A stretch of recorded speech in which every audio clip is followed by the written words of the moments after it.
Hi guys, ನಾನಿವತ್ತು ಕ್ಲೈಮ್ಯಾಕ್ಸ್ನಲ್ಲಿ ಭಯಂಕರ twist ಇರುವ ಮಿಸ್ಟ್ರಿ ಥ್ರಿಲ್ಲರ್ ಮೂವಿನ ಎಕ್ಸ್ಪ್ಲೇನ್ ಮಾಡ್ತಾ ಇದ್ದೀನಿ. ಒನ್ಲೈನ್ ಸ್ಟೋರಿ ಏನಂದ್ರೆ, ಅಣ್ಣ ತಂಗಿ ತಮ್ಮ ಅಂತ 4 ಜನ ಇರೋ ಒಂದು ಮನೆ.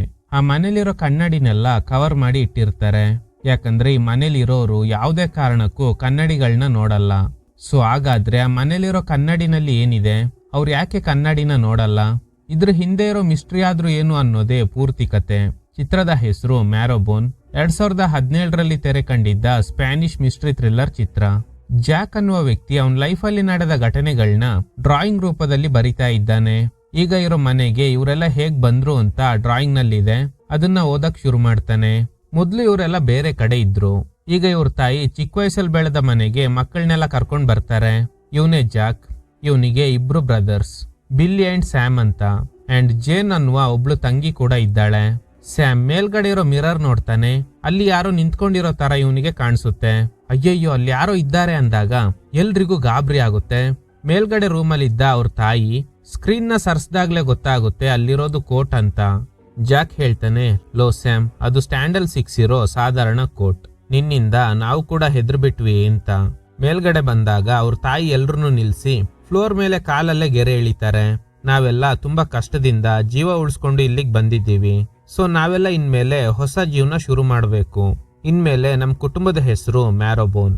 ಸೊ ಅದಕ್ಕೆ ಹಳೇದ್ನೆಲ್ಲ ಮರಿಬೇಕು. ಹೊಸ ಜೀವನ ಶುರು ಮಾಡಬೇಕು ಅನ್ನೋ ಆಸೆ ಇರೋರು ಮಾತ್ರ ಈ ಗೆರೆ ದಾಟ್ ಬನ್ನಿ ಅಂತ. ಸ್ಯಾಮ್ ಹೇಳ್ತಾನೆ, ಅವನು ನಮ್ಮನ್ನ ಕಂಡು ಹಿಡಿದು ಇಲ್ಲಿ ತನಕ ಬಂದ್ಬಿಟ್ರೆ ಯಾರ ಬಗ್ಗೆ ನೀನು ಕೇಳ್ತಾ ಇದೀಯಾ? ನಾನು ಈ ಗೆರೆ ದಾಟ್ ಬಂದಿದ್ದೀನಿ, ನನ್ಗೇನು ನೆನಪಿಲ್ಲ. ನಮ್ನ ಹುಡ್ಕೊಂಡು ಇಲ್ಲಿಗೆ ಯಾರು ಬರಲ್ಲ. ಸೊ ಎಲ್ರು ಆ ಗೆರೆ ದಾಟ್ ಬರ್ತಾರೆ. ಇನ್ಮೇಲೆ ಪಾಸ್ಟ್ ಅಲ್ಲಿ ನಡೆದಿರೋ ಘಟನೆ ಬಗ್ಗೆ ಇವ್ರು ಯಾರು ಡಿಸ್ಕಸ್ ಮಾಡಲ್ಲ. ಹೀಗೆ ಇದನ್ನೆಲ್ಲ ಡೈರಿನಲ್ಲಿ ಬರ್ದಿರೋದ್ನ ಜಾಕ್ ಓದ್ತಾ ಇದ್ದಾನೆ. ತಾಯಿ ಮಾತ್ ಕೇಳಿ ಹಳೇದ್ನೆಲ್ಲ ಮರೆತು ಆ ಮನೇಲಿ ಜೀವನ ಮಾಡಕ್ ಶುರು ಮಾಡಿದ್ವಿ. ಈ ಊರಲ್ಲಿ ನಮ್ಗೆ ಒಬ್ಳು ಫ್ರೆಂಡ್ ಕೂಡ ಸಿಕ್ಕಿದ್ಲು. ಈಗ ಕತೆ ಹಂಗೇನೆ ಪಾಸ್ಟ್ಗೆ ಹೋಗುತ್ತೆ. ಇಲ್ಲಿಗೆ ಬಂದ ಮೇಲೆ ಇವರೆಲ್ಲ ಹೊರಗಡೆ ಸುತ್ತಾಡೋದಕ್ಕೆ ಹೋದಾಗ ಒಬ್ಳು ಹುಡುಗಿ ಸಿಕ್ಕಿದ್ದಾಳೆ. ಹೆಸರು ಆಲಿ ಅಂತ. ಅವಳು ಇವ್ರ ಜೊತೆಲಿ ತುಂಬಾನೇ ಕ್ಲೋಸ್ ಆಗ್ತಾಳೆ. ಎಲ್ರು ಜಾಲಿಯಾಗಿ ಕಾಲ ಕಳಿಯಕ್ ಶುರು ಮಾಡ್ತಾರೆ. ಆಲಿ ಅವ್ರನ್ನೆಲ್ಲ ಒಟ್ಟಿಗೆ ನಿಲ್ಸಿ ಒಂದು ಫೋಟೋ ತೆಗಿತಾಳೆ. ಜಾಕ್ ಫ್ಯಾಮಿಲಿ ಇರೋದು ಕಾಡೊಳಗಡೆ ಇರೋ ಒಂದು ಮನೇಲಿ. ಆಲಿ ಇಲ್ಲಿಂದ ಸ್ವಲ್ಪ ದೂರದಲ್ಲಿದ್ದಾಳೆ.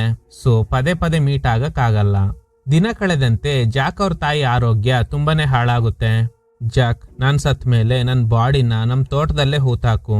ನಾನ್ ತೀರ್ಕೊಂಡಿರೋ ವಿಷಯ ಹೊರಗಡೆ ಗೊತ್ತಾದ್ರೆ ನಿಮ್ಮನ್ನೆಲ್ಲ ಅವರು ದೂರ ಮಾಡ್ಬಿಡ್ತಾರೆ.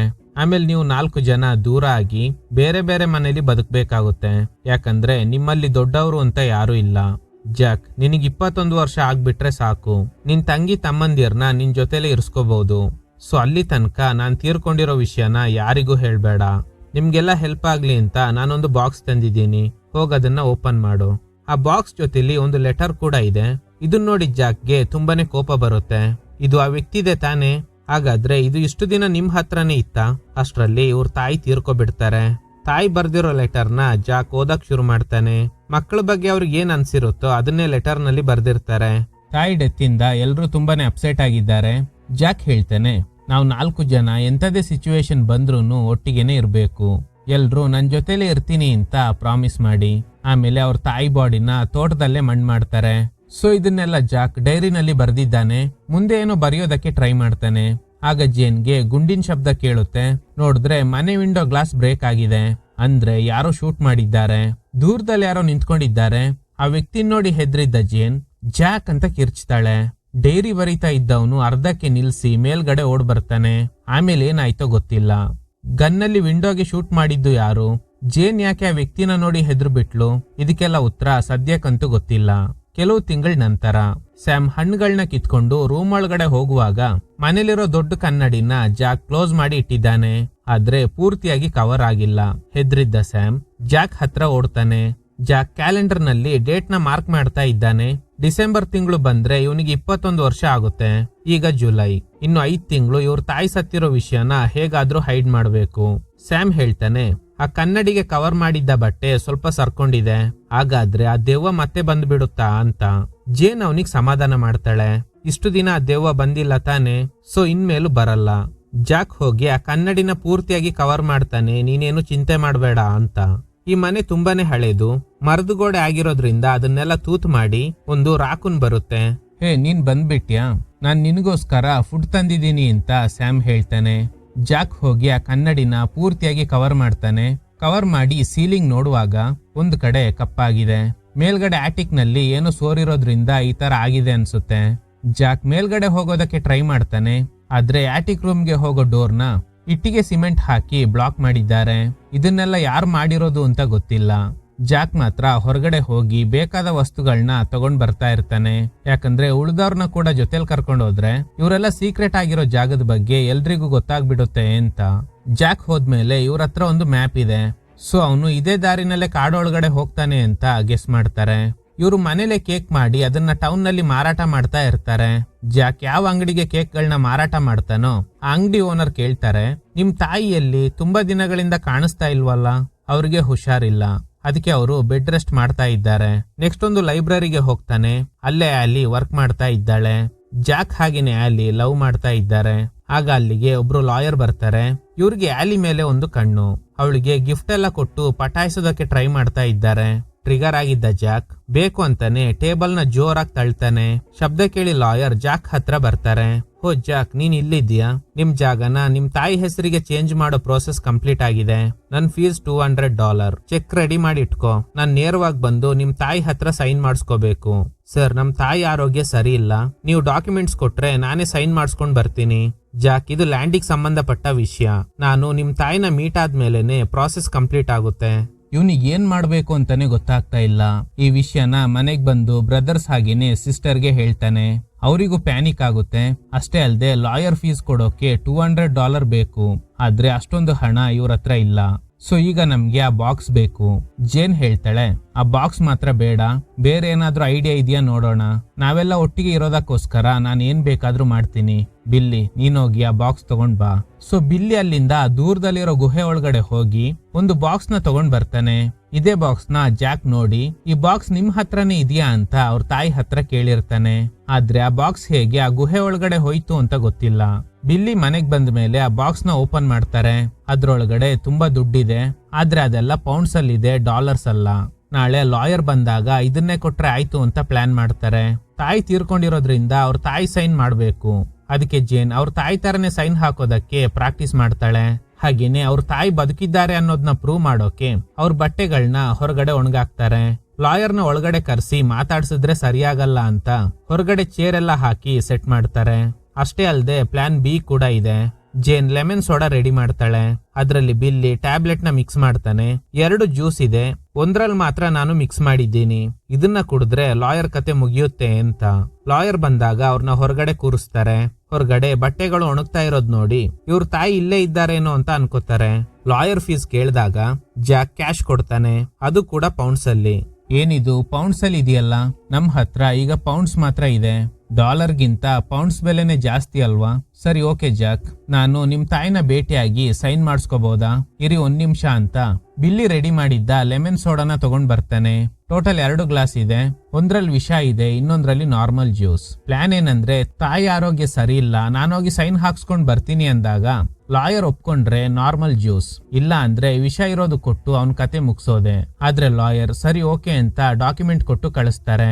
ಸೊ ಅದಕ್ಕೆ ನಾರ್ಮಲ್ ಜ್ಯೂಸ್ ಕೊಡ್ತಾನೆ. ಜಾಕ್ ಜೇನ್ ಕೈಗೆ ಆ ಡಾಕ್ಯುಮೆಂಟ್ ನ ಕೊಟ್ಟು ಅವ್ರ ತಾಯಿ ತರ ಸೈನ್ ಮಾಡೋದಕ್ಕೆ ಹೇಳ್ತಾನೆ. ಫಸ್ಟ್ ಅವ್ರ ತಾಯಿ ಕೊಟ್ಟಿರೋ ಡಾಕ್ಯುಮೆಂಟ್ ಮೇಲೆ ಈ ಡಾಕ್ಯುಮೆಂಟ್ ಗಳನ್ನ ಇಟ್ಟು ಪೆನ್ಸಿಲ್ ಅಲ್ಲಿ ಬರೀತಾಳೆ. ಆಮೇಲೆ ಅದ್ರ ಮೇಲೆ ಪೆನ್ನಲ್ಲಿ ಬರ್ದು ಪೆನ್ಸಿಲ್ ಅಲ್ಲಿ ಬರ್ದಿರೋದ್ನ ಅಳಿಸ್ಬಿಡ್ತಾಳೆ. ಸೊ ಸೈನ್ ಹಾಕಿ ಕೊಟ್ಮೇಲೆ ಈ ಮನೆ ಇವ್ರ ಹೆಸರಿಗೆ ಆಗುತ್ತೆ. ಹೇಗೋ ಲಾಯರ್ ನ ಹ್ಯಾಂಡಲ್ ಮಾಡಿ ಮನೆ ನಮ್ ಹೆಸರಿಗೆ ಆಗೋಯ್ತು ಅಂತ ಎಲ್ರು ಖುಷಿಯಾಗಿ ಗೇಮ್ ಆಡ್ತಾ ಇರುವಾಗ ಡೈಸ್ ನ ಕೆಳಗಡೆ ಬೀಳ್ಸಿದ್ರಿಂದ ಸ್ಯಾಮ್ ಅದನ್ನ ತರೋದಕ್ಕೆ ಹೋಗ್ತಾನೆ. ಆಗ ದೊಡ್ಡ ಕನ್ನಡಿಗೆ ಕವರ್ ಮಾಡಿದ್ದ ಬಟ್ಟೆ ಬಿದ್ದೋಗುತ್ತೆ. ಜಾಕ್ ಹೇಳ್ತಾನೆ, ತಿರುಗ್ ನೋಡ್ಬೇಡ ಸ್ಯಾಮ್, ಆ ದೆವ್ವ ಬಂದ್ಬಿಡುತ್ತು, ನೀವೆಲ್ಲ ಓಡ್ ಬನ್ನಿ ಅಂತ. ಇವ್ರು ಇರೋಕೆ ಅಂತ ಒಂದು ಸೇಫ್ ಆಗಿರೋ ಪ್ಲೇಸ್ ನ ಮಾಡ್ಕೊಂಡಿದ್ದಾರೆ. ಎಲ್ರು ಅಲ್ಲಿಗೆನೆ ಓಡೋಗ್ತಾರೆ.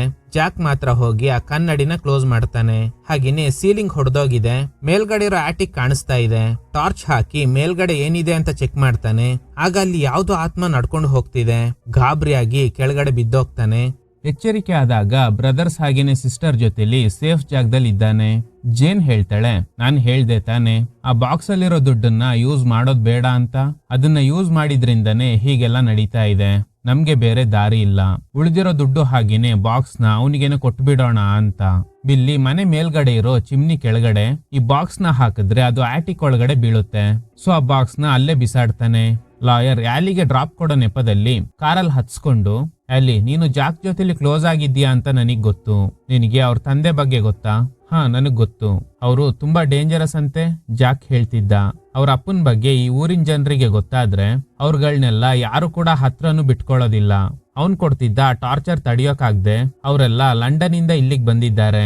ಆಲಿಗನ್ಸುತ್ತೆ ಯಾಕೆ ಜಾಕ್ ಇದ್ರ ಬಗ್ಗೆ ನನಗೆ ಹೇಳಿಲ್ಲ ಅಂತ. ಸಂಜೆ ಜಾಕ್ ಸ್ಯಾಮ್ನ ಕೂರ್ಸ್ಕೊಂಡು ಲೈಟ್ ನ ಆನ್ ಆಫ್ ಮಾಡ್ತಾನೆ. ಸ್ಯಾಮ್ ಕೇಳ್ತಾನೆ, ಏನಿದು? ಇದು ಮಾಸ್ ಕೋಡ್. ನಾನು ಆಲಿ ಜೊತೆಲಿ ಮಾತಾಡ್ತಾ ಇದ್ದೀನಿ. ಇಲ್ಲಿಂದ ದೂರದಲ್ಲಿ ಆಲಿ ಮನೆ ಇದೆ. ಅವಳು ಕೂಡ ವಿಂಡೋ ಹತ್ರ ಕೂತ್ಕೊಂಡು ಲೈಟ್ ಆನ್ ಆಫ್ ಮಾಡ್ತಾ ಮಾಸ್ ಕೋಡ್ ನಲ್ಲೇ ರಿಪ್ಲೈ ಮಾಡ್ತಾಳೆ. ದಿನ ಕಳೆದಂತೆ ಜಾಕ್ ಆಲಿ ಜೊತೆಲಿ ಕ್ಲೋಸ್ ಆಗ್ತಾನೆ. ಆಲಿ ಹೇಳ್ತಾಳೆ, ನನಗೆ ನಿಮ್ ತಂದೆ ಬಗ್ಗೆ ತಿಳ್ಕೊಬೇಕಿತ್ತು. ಯಾಕೆ ಅವ್ರ ಬಗ್ಗೆ ಕೇಳ್ತಾ ಇದ್ಯಾ? ಅವನು ತುಂಬಾನೇ ಡೇಂಜರಸ್. ನಿಮ್ ತಂದೆ ಅಂತದೇನ್ ಮಾಡಿದ್ರು? ಅವ್ರಿನ್ನೂ ಲಂಡನ್ ನಲ್ಲೇ ಇದ್ದಾರಾ? ಇಲ್ಲ, ಅವನ್ ಸತ್ತೋದ. ಹೀಗೆ ಇಬ್ರು ಮಾತಾಡ್ತಾ ಇರೋದ್ನ ಲಾಯರ್ ದೂರದಿಂದ ಅಬ್ಸರ್ವ್ ಮಾಡ್ತಾರೆ. ಜಾಕ್ ಮನೆಗ್ ಬಂದಾಗ ಬಿಲ್ಲಿ ಕೇಳ್ತಾನೆ, ಏನೋ ಆಲಿನ್ ಮೀಟ್ ಆಗಿ ಬಂದ, ನಾವು ಮಾತ್ರ ಇಲ್ಲೇ ಇರ್ಬೇಕಾ? ನೀನ್ ಮಾತ್ರ ಹೊರಗಡೆ ಎಲ್ಲ ಸುತ್ತಾಡ್ಬೋದು. ಈ ವಿಷಯದಲ್ಲಿ ಇಬ್ಬರ ನಡುವೆ ಆರ್ಗ್ಯುಮೆಂಟ್ ನಡೆಯುತ್ತೆ. ಈ ಗ್ಯಾಪ್ ನಲ್ಲಿ ಸ್ಯಾಮ್ ಜಾಕ್ ಇಟ್ಟಿದ್ದ ಕೀ ತಗೊಂಡು ಅವ್ರ ತಾಯಿ ಇದ್ದ ರೂಮ್ ಒಳಗಡೆ ಹೋಗ್ತಾನೆ. ಅಲ್ಲೂ ಕೂಡ ಎಲ್ಲಾ ಕನ್ನಡಿಗಳನ್ನ ಕವರ್ ಮಾಡಿ ಇಟ್ಟಿದ್ದಾರೆ. ಸ್ಯಾಮ್ ಅವ್ರ ತಾಯಿ ಡ್ರೆಸ್ ನ ತೆಗೆದು ಸ್ಮೆಲ್ ಮಾಡ್ತಾನೆ. ಆಗ ಸೀಲಿಂಗ್ ಮೇಲಿಂದ ಏನೋ ಶಬ್ದ ಕೇಳ್ತಿದೆ. ಹಾಗೇನೆ ನ್ಯೂಸ್ ಪೇಪರ್ ಕಟಿಂಗ್ ನಲ್ಲಿ ಇವ್ರ ತಂದೆನ ಪೊಲೀಸ್ನವರು ಅರೆಸ್ಟ್ ಮಾಡಿರೋ ಆರ್ಟಿಕಲ್ ಇದೆ. ಅವ್ರನ್ನ ಅರೆಸ್ಟ್ ಮಾಡುವಾಗ ಪೊಲೀಸ್ನವರು ಮುಖ ಕವರ್ ಮಾಡಿರ್ತಾರೆ. ಆ ರೂಮ್ ನ ವಿಂಡೋ ತೂತಾಗಿದೆ. ಸ್ಟೂಲ್ ಹಾಕೊಂಡು ಅದನ್ನ ಮುಟ್ಟೋದಕ್ಕೆ ಹೋಗಿ ಕಾಲ್ ಜಾರಿ ಬೀಳ್ತಾನೆ. ಆಗ ಪಕ್ಕದಲ್ಲಿದ್ದ ಕನ್ನಡಿಗೆ ಕವರ್ ಆಗಿದ್ದ ಬಟ್ಟೆ ಕೂಡ ಬಿದ್ದೋಗುತ್ತೆ. ಅಯ್ಯಯ್ಯೋ, ಕನ್ನಡಿ ನೋಡ್ಬಾರ್ದು, ಅದ್ರಲ್ಲಿ ದೆವ್ವ ಇರುತ್ತೆ ಅಂತ ಆ ಬಟ್ಟೆನ ಇವನ್ ಒದ್ಕೊಂಡು ದೂರದಿಂದ ನೋಡುವಾಗ ಆ ಕನ್ನಡಿನಲ್ಲಿ ಇವನ್ ರಿಫ್ಲೆಕ್ಷನ್ ಕಾಣಿಸ್ತಾ ಇಲ್ಲ. ಬದಲಾಗಿ ಬೇರೆ ಯಾವ್ದು ಆತ್ಮ ಇವನ್ನ ನೋಡಿ ಕಿರ್ಚಾಡ್ತಾ ಇದೆ. ಕಟ್ ಮಾಡಿದ್ರೆ ಜೇನ್ ಈ ವಿಷಯನ ಜಾಕ್ಗೆ ಹೇಳ್ತಾಳೆ. ನಿನಗೆ ಗೊತ್ತಿಲ್ಲದೆ ಅಮ್ಮ ಇದ್ದ ರೂಮ್ ಒಳಗಡೆ ಸ್ಯಾಮ್ ಹೋಗಿದ್ದಾನೆ. ಅಲ್ಲಿ ಅವನು ಆ ದೆವ್ವನ ನೋಡಿದ್ನಂತೆ. ಜೇನ್, ಸಾಧ್ಯನೇ ಇಲ್ಲ. ನಾವು ಸ್ಯಾಮ್ನ ಹೆದರ್ಸೋಕೋಸ್ಕರ ಸುಮ್ನೆ ತಾನೇ ನಾವು ದೆವ್ವ ಅಂತ ಹೇಳಿದ್ದು. ನಾನ್ ಕೂಡ ಹಂಗೆ ಅನ್ಕೊಂಡಿದ್ದೆ. ಆದ್ರೆ ನಡೀತಾ ಇರೋದ್ನ ನೋಡಿದ್ರೆ ಭಯ ಆಗ್ತಿದೆ. ನಮ್ ತಂದೆ ನಮ್ನ ಕೊಲ್ಲೋಕೆ ಮನೆ ವಿಂಡೋಗೆ ಶೂಟ್ ಮಾಡಿದ್ರು. ನಾವು ಅವ್ರನ್ನ ಹಿಡಿದು ಆಟಿಕ್ ನಲ್ಲಿ ಕೂಡ ಹಾಕಿದ್ವಿ. ತುಂಬಾ ತಿಂಗಳಿಂದ ನಾವು ಅವ್ರಿಗೆ ಊಟನೂ ಕೊಟ್ಟಿಲ್ಲ. ಮೇ ಬಿ ಅವ್ರ ಸತ್ತು ದೆವ್ವ ಆಗಿರ್ಬೋದು ಅಂತ. ಸೊ ಜಾಕ್ ಅವ್ರ ತಂದೆ ತುಂಬಾನೇ ಡೇಂಜರಸ್ ಸೈಕೋ. ಅವ್ರನ್ನ ಲಂಡನ್ ನಲ್ಲಿ ಅರೆಸ್ಟ್ ಮಾಡಿದ್ರು. ಆಮೇಲೆ ಇವರೆಲ್ಲ ಇಲ್ಲಿಗೆ ಬಂದು ನೆಮ್ಮದಿಯಾಗಿರೋಣ ಅಂತ ಅನ್ಕೊಂಡಿದ್ರು. ಆದ್ರೆ ಅವ್ರ ತಂದೆ ಇಲ್ಲಿಗೂ ಬಂದಿರ್ತಾರೆ. ವಿಂಡೋಗೆ ಶೂಟ್ ಮಾಡಿದಾಗ ಜೇನ್ ಹೆದರಿರ್ತಾಳೆ ಅಲ್ವಾ? ಶೂಟ್ ಮಾಡಿರೋದು ಇವ್ರ ತಂದೆನೆ. ಆಮೇಲೆ ಏನಾಯ್ತೋ ಗೊತ್ತಿಲ್ಲ. ಇವ್ರು ಅವ್ರಿಗೆ ಹೊಡೆದು ಆಟಿಕ್ ನಲ್ಲಿ ಕೂಡ ಹಾಕಿರ್ತಾರೆ. ಡೋರ್ ಇದ್ದ ಜಾಗದಲ್ಲಿ ಇಟ್ಟಿಗೆ ಇಟ್ಟು ಬ್ಲಾಕ್ ಮಾಡಿದ್ದಾರೆ. ಸೀಲಿಂಗ್ ನಲ್ಲಿ ಬ್ಲಾಕ್ ಆಗಿತ್ತು ಅಲ್ವಾ? ಮೇ ಬಿ ಮೇಲ್ಗಡೆ ಆಟಿಕ್ ನಲ್ಲಿ ಅವ್ರ ತಂದೆ ಡೆಡ್ ಬಾಡಿ ಇದೆ ಅನ್ಸುತ್ತೆ. ಸೊ ಹಾಗಾದ್ರೆ ಜೇನ್ ಹೇಳ್ತಿರೋದ್ನ ನೋಡಿದ್ರೆ ತಂದೆ ಆತ್ಮ ಈ ಮನೇಲಿ ಇದೆ ಅನ್ಸುತ್ತೆ. ಮೇಲ್ಗಡೆ ಸೀಲಿಂಗ್ ಹೊಡೆದೋಗಿದ್ದಾಗ ಜಾಕ್ ನೋಡಿರ್ತಾನೆ ಅಲ್ವಾ? ಅಲ್ಲಿ ಯಾವ್ದು ಆತ್ಮ ಇದ್ದಿರುತ್ತೆ. ಅದು ಇವ್ರ ತಂದೆದೇ ಆತ್ಮ ಆಗಿರ್ಬೋದು. ಜೇನ್ ಹೇಳ್ತಾಳೆ, ಅಟ್ಲೀಸ್ಟ್ ಅವ್ರ ಬಾಡಿನ ಕೆಳಗಡೆ ತಂದು ಅಂತ್ಯ ಸಂಸ್ಕಾರ ಮಾಡಿದ್ರೆ ಅವ್ರ ಆತ್ಮಕ್ಕೆ ಶಾಂತಿ ಸಿಗುತ್ತೆ. ಆದ್ರೆ ಜಾಕ್ ಒಪ್ಪಲ್ಲ. ನಾವು ಮತ್ತೆ ಮೇಲ್ಗಡೆ ಹೋಗೋದ್ ಬೇಡ. ಕಟ್ ಮಾಡಿದ್ರೆ ಲಾಯರ್ಗೆ ಗೊತ್ತಾಗುತ್ತೆ ಅಲ್ಲಿ ಜಾಕ್ ನ ಲವ್ ಮಾಡ್ತಿದ್ದಾಳೆ ಅಂತ. ನಿನಗೆ ಅವ್ರ ತಂದೆ ಬಗ್ಗೆ ಸರಿಯಾಗಿ ಗೊತ್ತಿಲ್ಲ. ಈ ನ್ಯೂಸ್ ಪೇಪರ್ ಕಟಿಂಗ್ಸ್ ಗಳನ್ನ ನೋಡು ಅಂತ.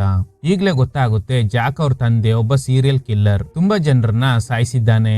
ಅಷ್ಟೇ ಅಲ್ಲದೆ ಸ್ವಂತ ಮಗಳು ಜೇನ್ ನ ಕೂಡ ಅಬ್ಯೂಸ್ ಮಾಡಿದ್ದಾನೆ. ಇದರಿಂದ ಟ್ರಿಗರ್ ಆಗಿದ್ದ ಜಾಕ್ ಕೋರ್ಟ್ ನಲ್ಲಿ ಅವ್ರ ತಂದೆ ವಿರುದ್ಧ ಸಾಕ್ಷಿ ಹೇಳಿದ್ದಾನೆ. ಅದಕ್ಕೆ ಅವ್ರ ತಂದೆನ ಅರೆಸ್ಟ್ ಮಾಡಿರ್ತಾರೆ. ಕೊನೆ ಪೇಪರ್ ಕಟಿಂಗ್ ನಲ್ಲಿ ಜಾಕ್ ಅವ್ರ ಅಪ್ಪ ಜೈಲಿಂದ ಎಸ್ಕೇಪ್ ಆಗಿರೋದಾಗಿ ಮೆನ್ಷನ್ ಆಗಿದೆ. ಸೊ ಹಂಗೆ ಎಸ್ಕೇಪ್ ಆದವನು ನೇರವಾಗಿ ಇಲ್ಲಿಗೆ ಬಂದಾಗ ಜಾಕ್ ಅವ್ರ ಬ್ರದರ್ ಸಿಸ್ಟರ್ ಎಲ್ಲ ಸೇರಿ ಅವರಿಗೆ ಸರಿಯಾಗಿ ಹೊಡೆದು ಆಟಿಕ್ ನಲ್ಲಿ ಕೂಡ ಹಾಕಿರ್ತಾರೆ. ಆಮೇಲೆ ತುಂಬಾ ದಿನ ಊಟ ಇಲ್ಲದೆ ಸತ್ತೋದ್ರು.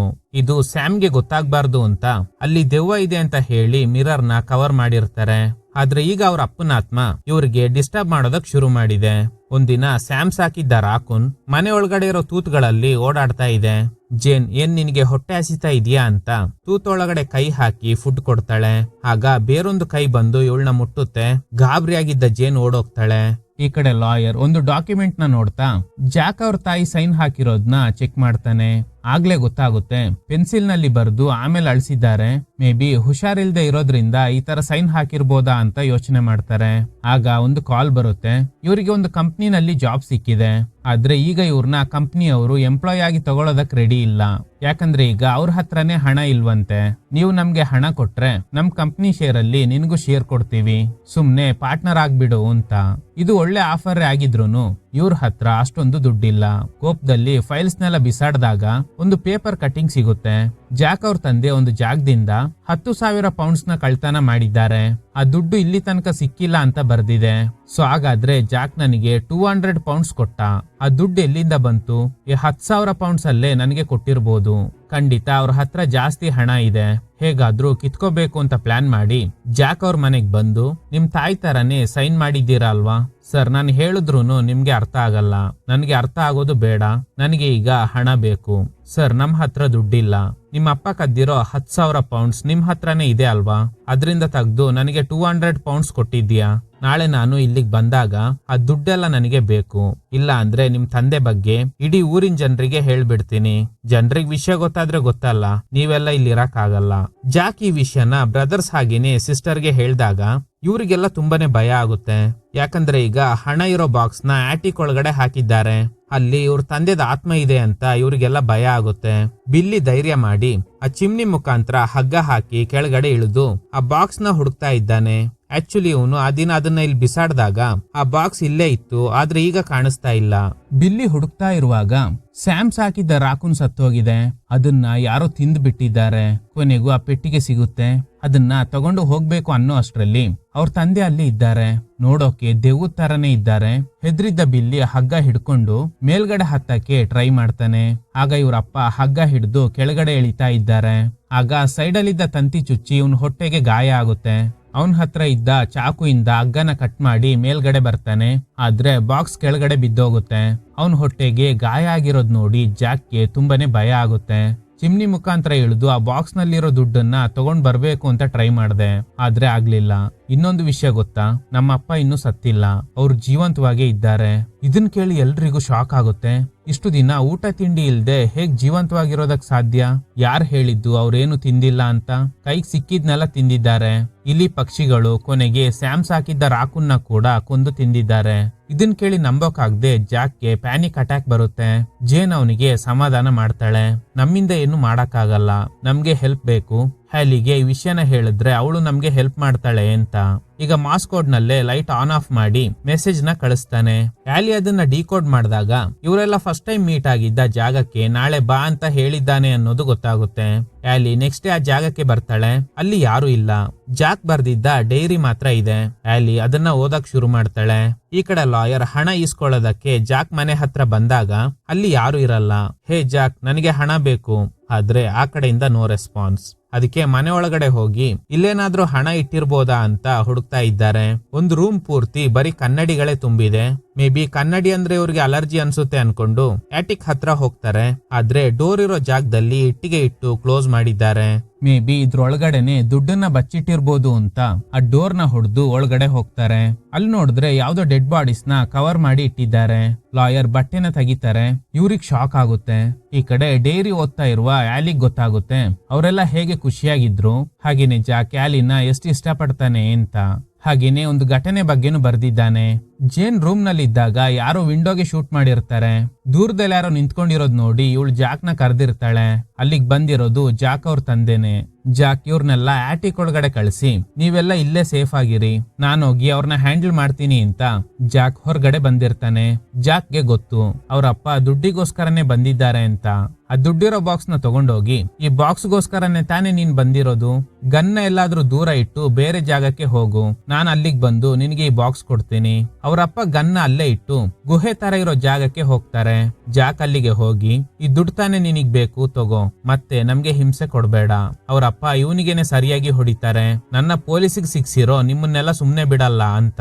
ಆದ್ರೆ ಜಾಕ್ ಚಾಕುಯಿಂದ ಅವ್ರ ಅಪ್ಪನ ಕತ್ತಿನ ಭಾಗಕ್ಕೆ ಚುಚ್ಚಿ ಅಲ್ಲಿಂದ ಎಸ್ಕೇಪ್ ಆಗೋದಕ್ಕೆ ಟ್ರೈ ಮಾಡ್ತಾನೆ. ಆದ್ರೆ ಆ ವ್ಯಕ್ತಿ ಚಾಕುನ ಕಿತ್ತು ಬಿಸಾಡಿ ಜಾಕ್ಗೆನೆ ಹೊಡೆದು ಅವನು ಅನ್ಕಾನ್ಶಿಯಸ್ ಆದ್ಮೇಲೆ ಮನೆ ಕಡೆ ಬರ್ತಾರೆ. ಚಿಮ್ನಿ ಮುಖಾಂತರ ಕೆಳಗಡೆ ಇಳಿದು ಆಟಿಕ್ ನಲ್ಲಿದ್ದ ಜೇನ್, ಬಿಲ್ಲಿ, ಸ್ಯಾಮ್ ಮೇಲೆ ಅಟ್ಯಾಕ್ ಮಾಡ್ತಾರೆ. ಜಾಕ್ ಮನೆಗ್ ಬಂದಾಗ ಆಟಿಕ್ ನಲ್ಲಿ ಅವ್ರ ಅಪ್ಪ ಇದ್ದಾರೆ ಅನ್ನೋದು ಗೊತ್ತಾಗುತ್ತೆ. ಅವರಿಂದ ಚಿಮ್ನಿ ಮುಖಾಂತರ ಮೇಲ್ಗಡೆ ಹತ್ತಕ್ ಆಗಲ್ಲ. ಹೊರಗಡೆ ಬರ್ಬೇಕಂದ್ರೆ ಈ ಡೋರ್ ಓಪನ್ ಮಾಡಿದ್ರೆ ಮಾತ್ರ ಬರಕ್ ಸಾಧ್ಯ. ಹೇ ಜಾಕ್, ಡೋರ್ ಓಪನ್ ಮಾಡೋ. ಆದ್ರೆ ಬಿಲ್ಲಿ, ಜೇನ್, ಸ್ಯಾಮ್ ಇವ್ರುಗಳ ವಾಯ್ಸ್ ಕೇಳ್ತಾನೆ ಇಲ್ಲ. ಇವನಿಗೆ ಶಾಕ್ ಆಗುತ್ತೆ. ಪ್ರೆಸೆಂಟ್ ನಲ್ಲಿ ಲಾಯರ್ ಡೆಡ್ ಬಾಡಿನ ನೋಡಿರ್ತಾರೆ ಅಲ್ವಾ. ಆಕ್ಚುಲಿ ಆ ಡೆಡ್ ಬಾಡಿ ಯಾರ್ದು ಗೊತ್ತಾ? ಬಿಲ್ಲಿ, ಜೇನ್, ಸ್ಯಾಮ್ ಇವ್ರದೇ ಡೆಡ್ ಬಾಡಿಗಳಾಗಿರುತ್ತೆ. ಅವರೆಲ್ಲ ಯಾವಾಗ್ಲೂ ಸತ್ತೋದ್ರು. ಇದನ್ನ ಓದ್ತಾ ಇರೋ ಆಲಿಗೂ ಶಾಕ್ ಆಗುತ್ತೆ. ಜಾಕ್ಗೆ ಅನ್ಸುತ್ತೆ ಡೋರ್ ತೆಗೆದ್ರೂ ಏನು ಯೂಸ್ ಇಲ್ಲ, ನಮ್ಮಪ್ಪ ನನಗೂ ಏನಾದ್ರೂ ಮಾಡ್ತಾರೆ, ಅದಕ್ಕೆ ಅವರು ಹೊರಗಡೆ ಬರೋದೇ ಬೇಡ ಅಂತ ಡೋರ್ ತೆಗಿದೇ ಇರೋ ತರ ಇಟ್ಟಿಗೆ ಸಿಮೆಂಟ್ ಇಟ್ಟು ಬ್ಲಾಕ್ ಮಾಡ್ತಾನೆ. ಸೊ ಬ್ರದರ್ಸ್ ಹಾಗೇನೆ ಸಿಸ್ಟರ್ಸ್ ಸತ್ತೋದ್ರು, ಇನ್ಮೇಲೆ ನಾನ್ ಯಾಕೆ ಬದುಕಿರ್ಬೇಕು ಅಂತ ಜಾಕ್ ಸೂಸೈಡ್ ಮಾಡ್ಕೊಳ್ಳೋದಕ್ಕೆ ಟ್ರೈ ಮಾಡಿದಾಗ ಬಿಲ್ಲಿ, ಜೇನ್, ಸ್ಯಾಮ್ ಇವರೆಲ್ಲ ಜೀವಂತವಾಗಿರೋ ತರ ಇವನ್ ಕಣ್ಣಿಗೆ ಕಾಣಿಸುತ್ತೆ. ಅವರೆಲ್ಲ ಆರಾಮಾಗಿ ನಿದ್ದೆ ಮಾಡ್ತಾ ಇದ್ದಾರೆ. ಇವನಿಗೇನು ಅರ್ಥ ಆಗ್ತಿಲ್ಲ. ಆದ್ರೆ ರಿಯಾಲಿಟಿ ಏನಂದ್ರೆ ಇವನು ಮೆಂಟಲಿ ಡಿಸ್ಟರ್ಬ್ ಆಗಿದ್ದಾನೆ. ಏನೇ ಆದ್ರೂನು ನಾನು ತಂಗಿ ತಮ್ಮನ್ ಜೊತೆಲೇ ಇರ್ಬೇಕು ಅಂತ ಇವನ್ ಮೈಂಡ್ ಅಲ್ಲಿ ಫಿಕ್ಸ್ ಆಗಿರೋದ್ರಿಂದ ಅವರೆಲ್ಲ ಸತ್ತಿದ್ರುನು ಜೀವಂತವಾಗಿರೋ ತರ ಇವನಿಗೆ ಅನ್ನಿಸ್ತಾ ಇದೆ. ಸತ್ಯ ಗೊತ್ತಿಲ್ಲದೆ ಅವ್ರನ್ನೆಲ್ಲ ಕರ್ಕೊಂಡು ಇವನು ಇಲ್ಲಿಗೆ ಬಂದಾಗ ಕನ್ನಡಿನಲ್ಲಿ ಇವನ್ ಮಾತ್ರ ಕಾಣಿಸ್ತಾ ಇದ್ದಾನೆ, ಬೇರೆಯವ್ರ ರಿಫ್ಲೆಕ್ಷನ್ ಕಾಣಿಸ್ತಾ ಇಲ್ಲ. ಈ ಮಿರರ್ ನಲ್ಲೇ ಏನೋ ಸಮಸ್ಯೆ ಇದೆ ಅಂತ ಅದನ್ನ ಹೊಡೆದಾಕಿರ್ತಾನೆ. ಈಗ್ಲೇ ಇವನಿಗೆ ಅನ್ಸುತ್ತೆ ಈ ಕನ್ನಡಿ ರಿಫ್ಲೆಕ್ಷನ್ ನ ಅವ್ರು ನೋಡಿದ್ರೆ ಅವರೆಲ್ಲ ದೆವ್ವ ಜೀವಂತವಾಗಿ ಇಲ್ಲ ಅನ್ನೋದು ಗೊತ್ತಾಗ್ಬಿಡುತ್ತೆ ಅಂತ ಮನೇಲಿದ್ದ ಎಲ್ಲಾ ಕನ್ನಡಿಗಳನ್ನ ಬಟ್ಟೆಯಿಂದ ಮುಚ್ಚಿರ್ತಾನೆ.